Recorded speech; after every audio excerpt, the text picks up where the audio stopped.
Hello, hello, hello, everybody. Good morning, good afternoon, good evening to you. Welcome back. We're going to be starting chapter 1 in our new book, which is Sacred Contracts, written by Carolyn Myss. And if you caught my introduction, which I will admit was a little long, you will know that or I'll tell you now if you didn't, that we are going to be doing some exercises in this book and some activities, I guess you could call it. So the author recommended that you have a notebook handy. So I've got my notebook and I've got my pen, and I'm going to be pausing the video so that I can do these exercises while I'm reading the book to you. So let's go ahead and get started reading. We're going to be reading, there's 8 sections in chapter 1.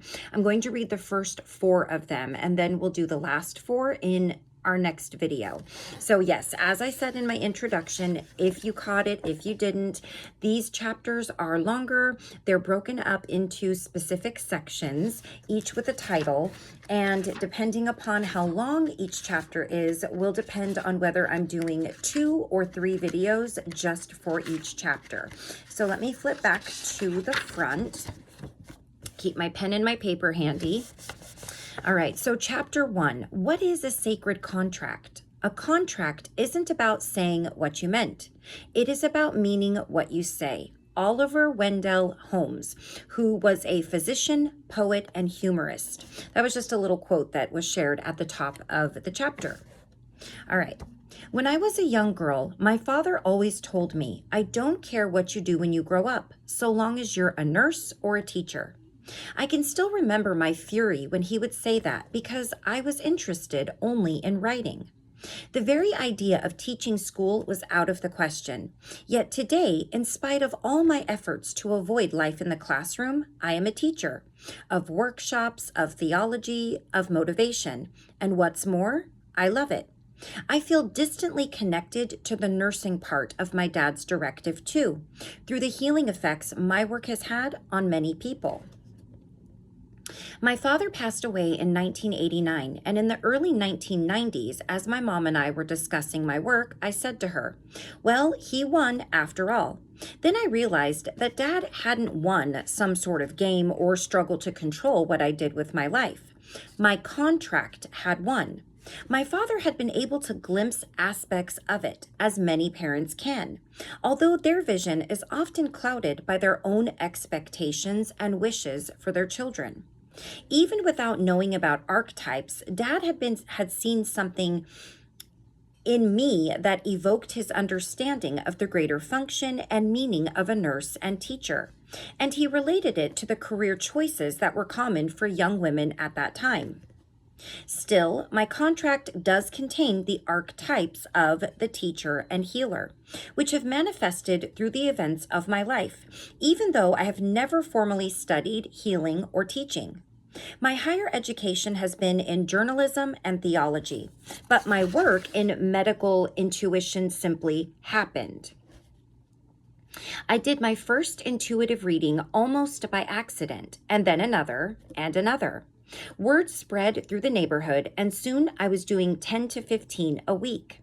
My growing reputation led to invitations to lecture on my work, which in turn led to invitations to teach workshops. My most extraordinary feature about how I learned energy anatomy was the precision with which my education was organized. Again, it simply happened. Within a period of 7 to 10 days, 3 people with the same illness would approach me for help. Each one would prove to be coping with similar but slightly different life problems that had contributed to the development of their illness.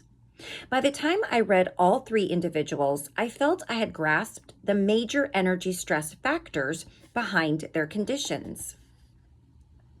Shortly after I completed one trio, another 3 people in quick succession would contact me for help.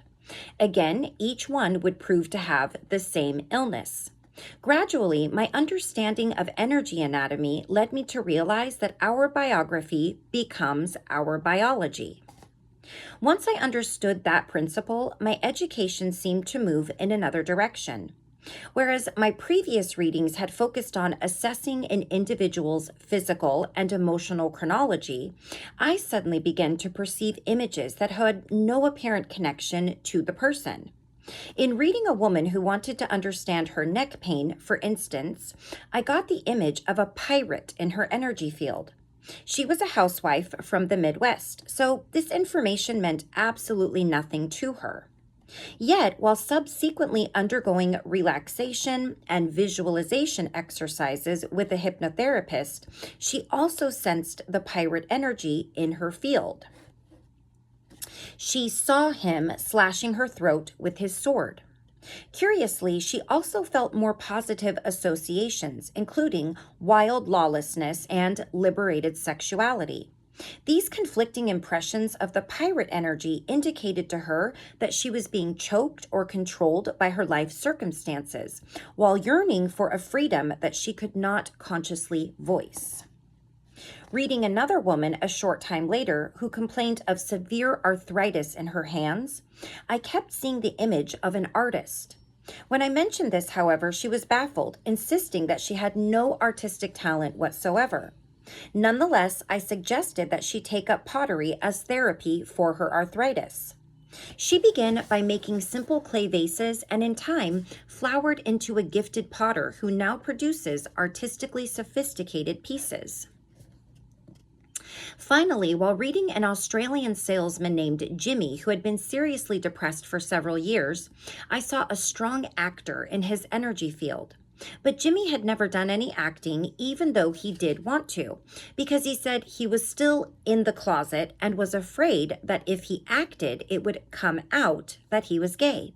He was, in fact, already acting, as if he were straight.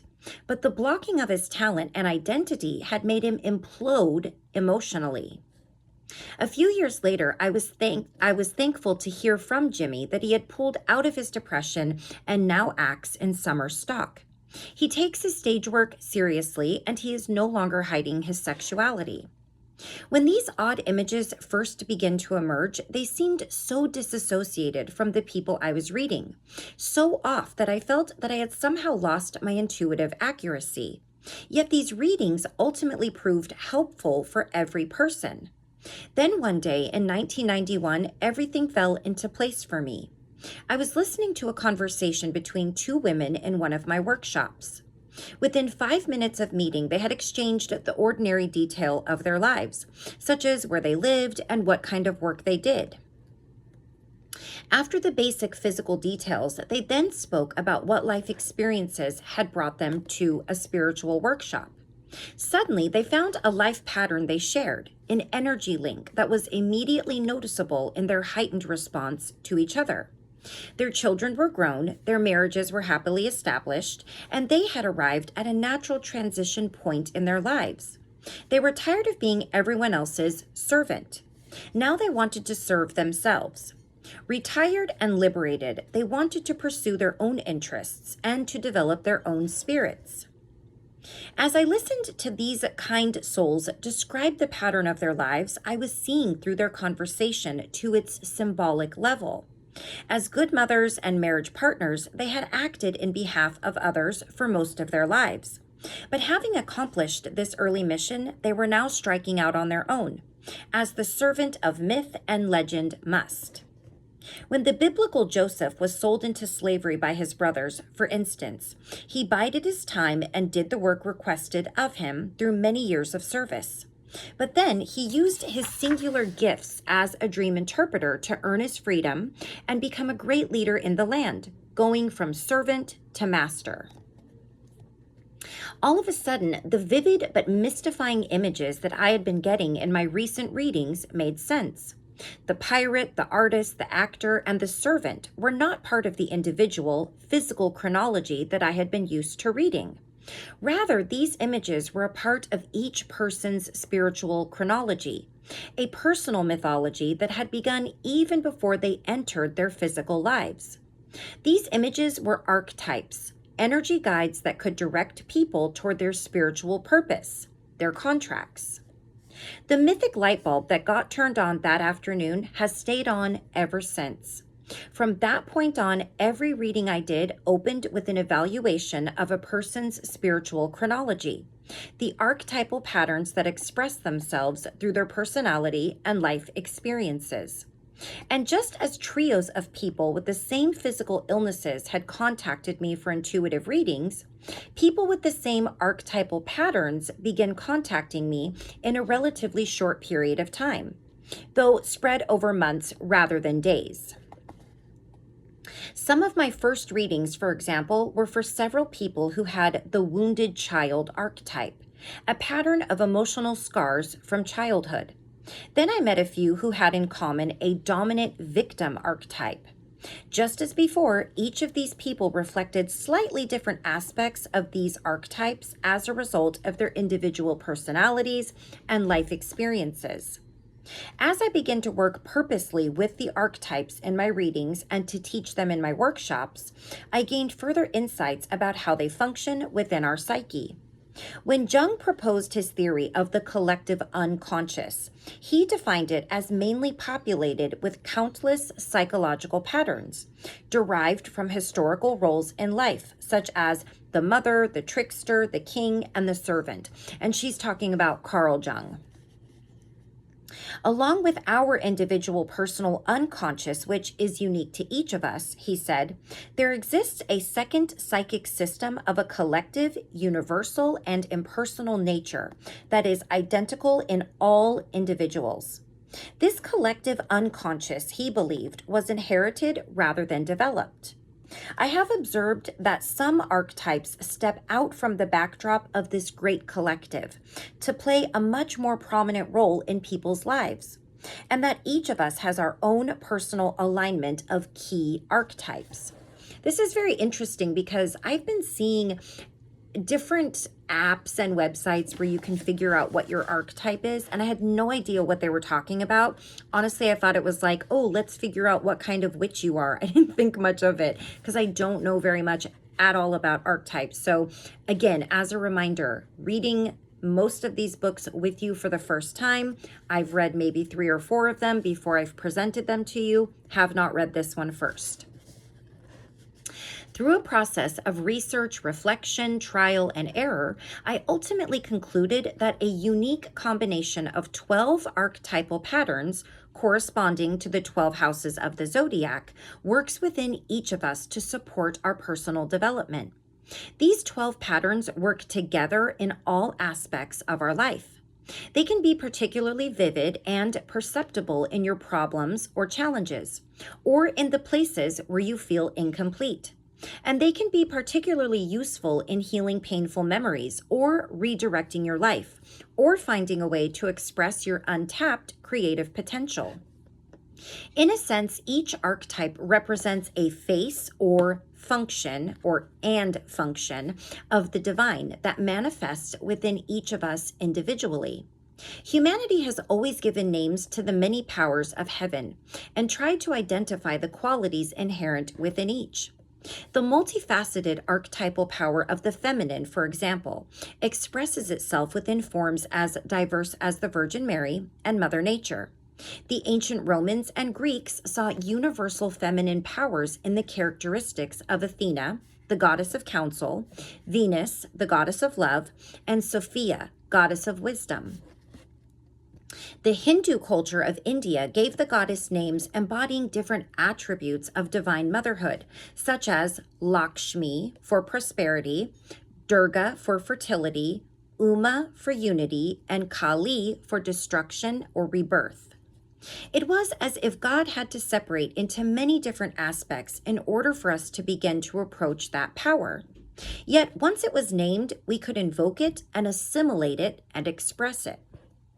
Archetypal patterns awake in us our own divine potential. They can liberate us from the limitations of our thoughts and feelings.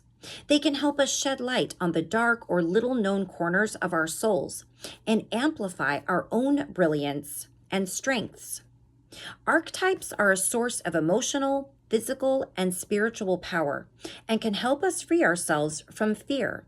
Although sometimes, as we first get to know them, a few of them may initially unleash fear within us. Our spiritual challenge with any archetype or fear is to face it and recognize the opportunity it presents to learn its inherent lesson and develop an aspect of personal power.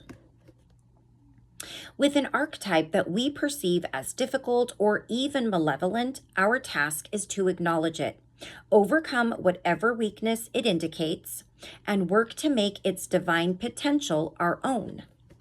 The goddess Kali, for instance, is the energy of destruction. She has the power of the saboteur archetype, which is present in all of us. But what is the other side of destruction if not rebuilding and rebirth? In symbolic or contract language, the saboteur archetype can trip you up if you do not face its considerable power. But you can also use its energy consciously to dismantle areas of your life that you need to face or fix or heal. There are always two sides to every archetype, and both can be made to work to your advantage. We tend to perceive ourselves and our universe as either good or bad, internal or external, me or you, right or wrong, symbolic or literal, joyful or sad. Our strengths and fears divide our spirit into polarities, into a duality. In Eastern terms, which is why faith and doubt wage eternal battles in our psyches. By identifying and working with our archetypes, however, we can learn to consolidate the faces of our spirit and bring its power into our daily life to direct our thoughts and actions. These energy guides help us act mindfully and honorably. They help us manage our power and live up to our divine potential. I myself have found that the archetypal work I have done with each reading has contributed to my own personal growth and development. The experiences and insights I've had together with people I've read have helped me refine my skill as a medical intuitive, furthered my awareness of my archetypes, and even helped me through my own difficult times. I have come to believe that my encounters with my students, my workshop attendees, my readers, and so many other people are anything but casual. Like the extraordinary organized way in which I had learned energy anatomy and was later led to read archetypal patterns, divine order makes itself known in all areas of our life. So the next section here, sacred contracts and your divine potential. I know I said I would break this up into two, but I think that this second section, we'll see how long we go. I may have to break this up into more videos, and that's okay. Breaking it up into small pieces is totally fine. We need to take this information in, and I need to read it to you and give it to you in a way that is not rushed or inauthentic, if that makes sense. Sacred contracts and your divine potential. On the day the mythic light bulb went off in my head and I saw that archetypes are part of a person's spiritual chronology, I also realized that they are so ancient that they must predate our physical birth. Our archetypal inheritance is prehistoric, primal. It comes from our own energy origins in the divine, which is also the source of our sacred contract, the guided plan for our life. We co-create our contract with divine guidance, and it includes many individual agreements or subcontracts to meet and work with certain people in certain places at certain times. For that reason, I will be using the plural contracts interchangeably with agreements throughout this book. Both terms represent the earthly commitments, the tasks you have been assigned, and the lessons you agreed to learn in this incarnation in order to fulfill your divine potential. The experiences and relationships you are meant to have are with your parents, children, close friends, and any people with whom you share a passion for something. These people, as well as your adversaries, are in your life because you made an agreement with them prior to this lifetime to support each other's spiritual growth. Indeed, every relationship and experience is an opportunity for you to grow and transform your life. Some relationships may even offer multiple opportunities. In every one, you will have to choose how to exercise your own power. As I stress in all my work, choice is your greatest power. It is an even greater power than love because you must first choose to be a loving person. For example, take the simple matter of someone's apologizing to you for having spoken thoughtlessly or hurtfully. In that one instant, the power of transformation rests entirely with you. You can transcend the density of your anger and choose to forgive, transmuting that instant into an exchange that restores energy to both of you. Or you can repress your divine nature and cause that potential opportunity for healing to become a contaminated energy transaction. Choosing to act in accordance with your divine potential consolidates the power of your many faces, your inner and outer worlds. And if you want to learn more, if you're struggling with forgiveness and what that means and how to do it, I did read an amazing book. It's on my playlist. It's either called The Sacred Art of Forgiveness or The Sacred Act of Forgiveness. And I can't remember who wrote it, but it's on my playlist. It's a great book to read to understand just what forgiveness is and what it does for you and to you, to forgive or to not forgive, and what the difference is in forgiving and reconciliation and just everything that would be, any situation you could think of where forgiveness would come into play, even when it's almost unfathomable or unheard of. Okay. Your divine potential can often be heard speaking to you through your conscience, which lets you know when you have acted inappropriately. We have all felt that heavy, gut-wrenching sensation of guilt when we have judged another, broken our word, or passed up an opportunity that came our way. If you look closely at this feeling, you can sense that it is the result of repressing or acting against your divine potential. Conversely, you can also recognize the feeling of cellular harmony and health that comes from acting with love, compassion, generosity, and friendship. Acting through your intuition, your divine potential always alerts you to look alive when you are in the midst of a choice point, a significant contract moment, or a recognition of someone with whom you have an agreement. Because each contracted relationship in your life is carrying a fragment of your spirit, just as you carry a fragment of others' spirits, when you feel strong energy responses to a person or place or in a situation, it is because you have come upon a part of your spirit that lives outside of your being. The atmosphere around you and within you becomes heightened. Your emotions and pulse race more rapidly, and your reasoning either becomes clearer or heads into a fog bank. Your body transmits noticeable physiological responses. As I tell the people in my workshops, if you were to stop in the midst of these types of responses and immediately read your surroundings symbolically, you would interpret the events or relationships occurring in that moment from an entirely different plane of reality. You would notice your inner warrior emerging, for example, in the form of your temper, or you would sense the lover filling your senses as you merge with the seductive tranquility of an evening sunset. Your divine potential also speaks to you through your dreams. It is a desire to get more out of life, but not just accomplishments or material gain, although these things can sometimes manifest as part of fulfilling your potential. Your divine potential is the fullest expression of your spirit. It is discovering the depths of your capacity to create and to express love, compassion, forgiveness, generosity, and wisdom.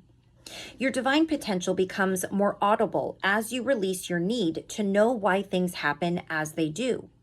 It becomes more perceptible as you decide to look beyond the physical plane of life, past what the Hindus and Buddhists call Maya or illusions.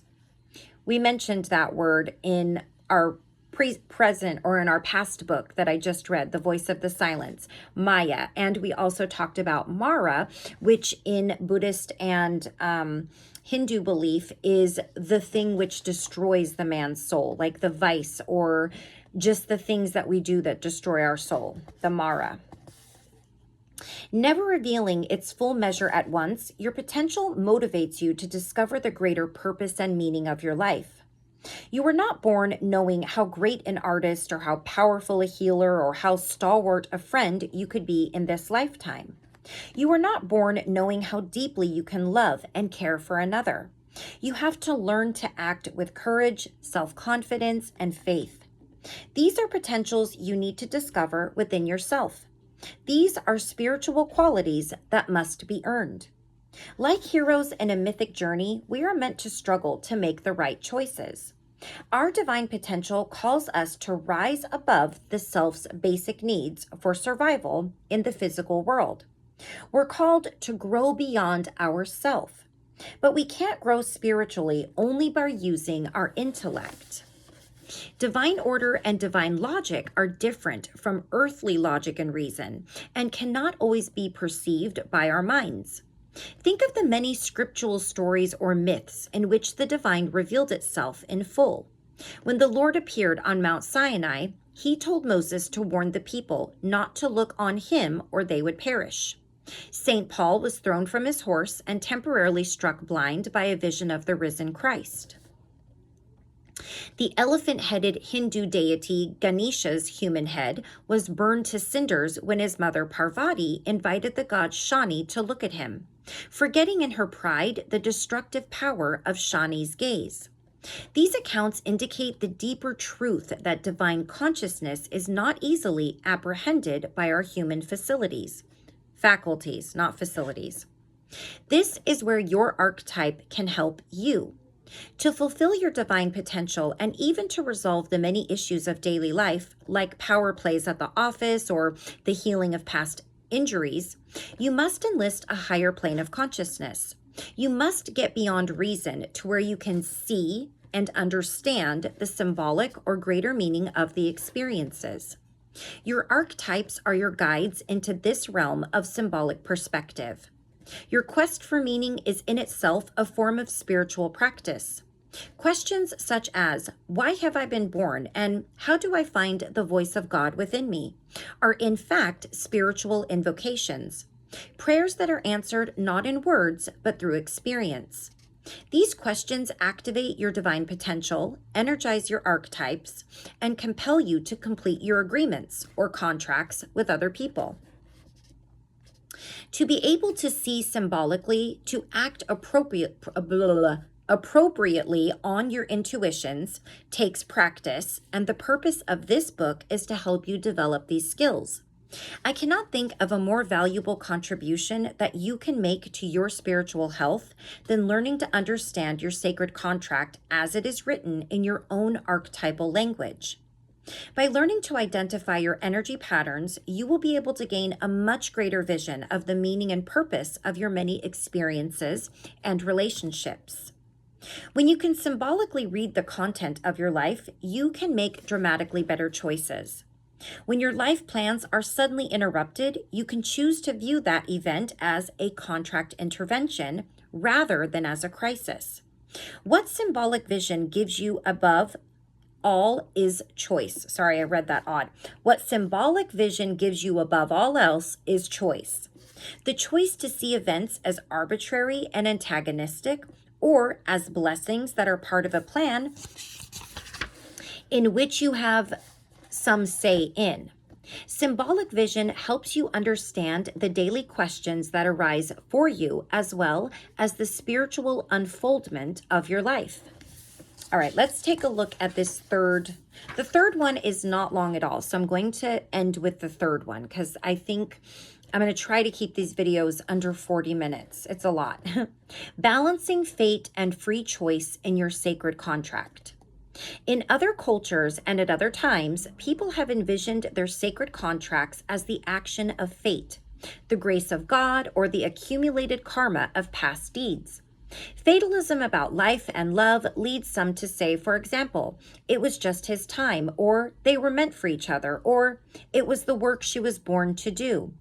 Modern scientific culture tries to attribute such events to genetic predisposition, to cause and effect, or to chance.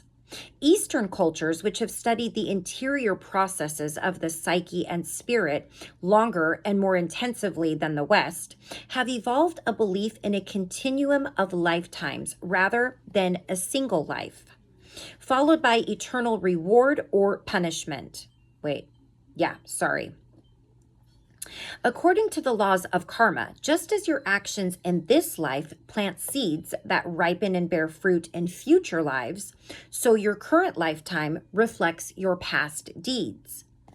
Although the Eastern system of karma and reincarnation is considered to be overseen by gods or a greater energy, our rewards and punishments and the rate at which we evolve spiritually are all based almost entirely on our own efforts. The West has tended to favor a mixture of fatalism and divine order. Greek and Nordic mythology paid homage to the three fates who spin, weave, and cut the thread of life.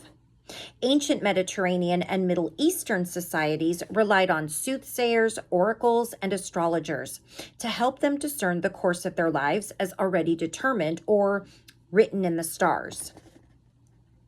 The Western monotheistic traditions that arose in the Middle East assigned much power to the role of God in determining our destinies. And monotheistic is simply a religion, culture, or person that worships only one God. And I lost my place. I'm looking for the word monotheistic in here.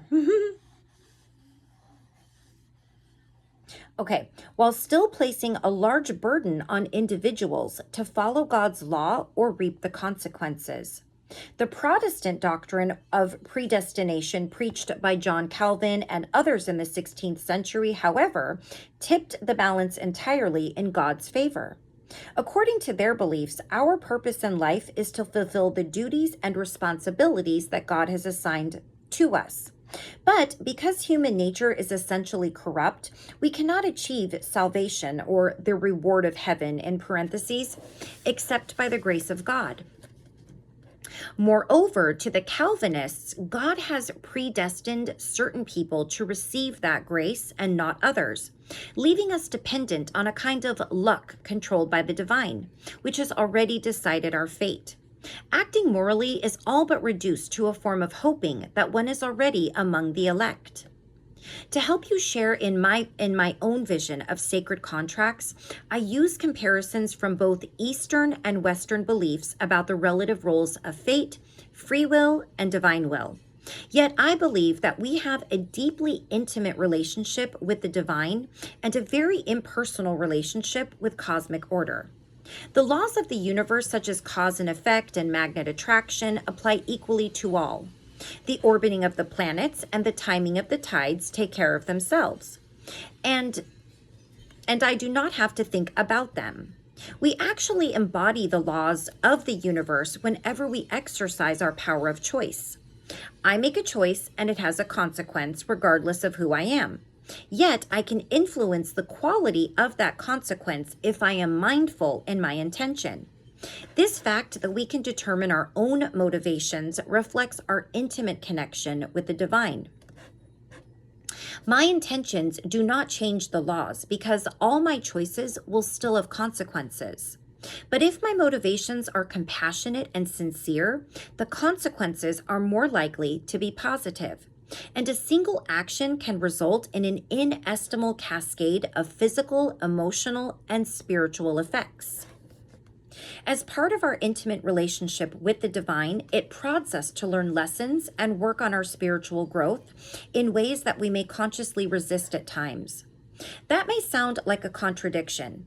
If we have co-created our contract with the divine, why would we resist or ignore it? We do because before we're born, we forget the particulars of our agreement or agreements. We have to remember our purpose by taking action and searching for it.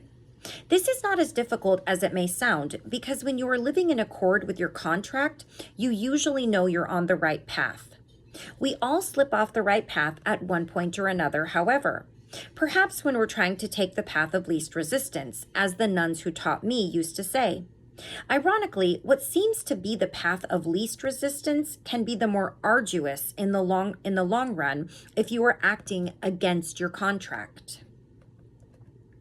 Ultimately, we make choices every day, consciously and unconsciously, that implement the terms of our contract, keeping us on the path or getting us back on the path. We can also choose to enlist the aid of archetypes, spirit guides, and even the grace of God through prayer and meditation to attempt to fulfill our agreements more expeditiously. If you do not choose to believe in a literal pre-birth contract or in reincarnation or even in the power of grace, you might want to view your life metaphorically as a journey you have agreed to take. In past life regression therapy, for instance, patients are invited under hypnosis to re-enter the events of previous existences. Yet the leading proponents of this method have shown that the vivid stories people uncover about themselves during regression do not need to be viewed as literal events in order to be emotionally beneficial, but can be seen symbolically. People who remember past life wounds, beliefs, revelations, and family histories invariably feel that they have gained from the insights these memories provide into their own unconscious and their life situation. There was a little asterisk right here. I was trying to see if I was missing something. I don't think so.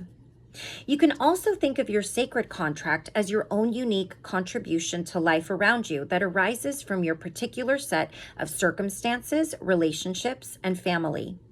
Whatever interpretation you choose, the extent to which you can decode your contract will depend on your willingness to accept that everything we do is for a purpose far greater than we will ever know, that every deed you do affects your life and others for good or ill. As Thich Nhat Hanh teaches, we are, so the word INTR and then the word ARE, we are. To believe in an invisible order, a divine or implicate order, as quantum physics calls it, or the order beneath the disorder that chaos theory describes, is a healthier, more interesting choice than seeing no meaning in life whatsoever. Discovering and working with your archetypes and other elements of your contract will change your view of your own destiny. You will bring new meaning to your life and move from seeing it as random and haphazard to accepting that it is carefully planned and directed, with you as an active participant. Okay, so we will stop right there, and that leaves 5 more sections to go, but a few of these are shorter, so I'm hopeful that we may be able to read them in one more video.